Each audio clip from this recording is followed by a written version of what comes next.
The European Union's agricultural ministers have discussed scrutinizing imports and cutting the bureaucratic burden on farmers at a meeting in Brussels.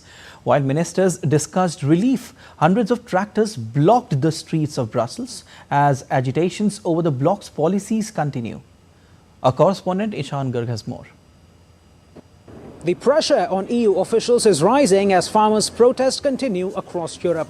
Many are protesting against a series of EU policies, including new sustainable farming laws and import rules. The farmers say despite some concessions, their demands haven't been met. The EU is now monitoring the price of agricultural products, but farmers say they want a law that guarantees them a sale price above their cost of production. These demonstrations are also targeting the EU's trade practices, especially the bloc's free trade agreements like the one it's currently negotiating with Latin American countries including Brazil and Argentina. The EU has agreed to impose some restrictions on the import of Ukrainian goods, but the farmers say it doesn't go far enough. They argue their profits have been hit at a time when many of them are struggling due to rising costs of farming.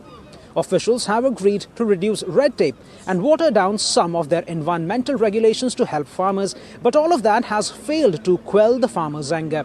That's why for the third time this year, hundreds of tractors rolled onto Brussels streets.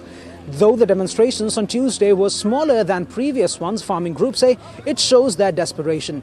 They say they want to keep the pressure up and get more concessions from officials. The Belgian agricultural minister says the bloc is working on offering concrete solutions to the farmers. There are concerns in Brussels about the farmers' movement being capitalized on by right-wing groups in the upcoming European Parliament elections in June. And that is why officials are hoping to pacify the protesters before then. Ishan Garg in The Hague, reporting for DD India.